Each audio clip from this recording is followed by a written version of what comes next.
Most people think you cannot use Apple Pay without a bank account. That's where they get it wrong. The truth is, there are multiple ways to load money without linking a traditional bank, and most users never use them. In this video, you'll learn exactly how to add money to Apple Pay without a bank account in 2026, using real working methods that are still reliable today. Let's get straight into it. First, you need to understand how Apple Pay actually works. Apple Pay itself is not a wallet where you store money directly. It connects to a card or funding source inside the Apple Wallet system. That means if you want money in Apple Pay, you need a funded card or alternative balance source linked to it. Now here's the good news. You do not need a bank account specifically. You just need a supported payment method. The first method is using a prepaid debit card. You can buy a prepaid card from retail stores, load cash onto it, and then add it to Apple Pay.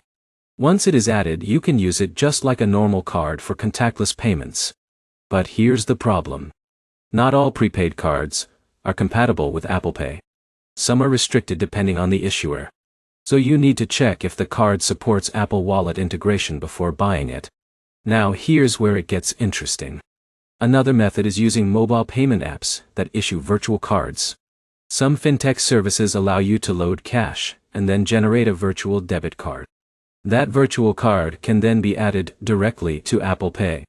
For example, Alex might load cash at a supported store into a prepaid system, then instantly see that balance inside a virtual card on his phone. That card becomes his bridge into Apple Pay. A third option is using peer-to-peer transfers. Some apps let friends send you money inside their ecosystem. Once you receive it, you can move it to a supported card and then use Apple Pay. Now let's talk about the biggest mistake people make.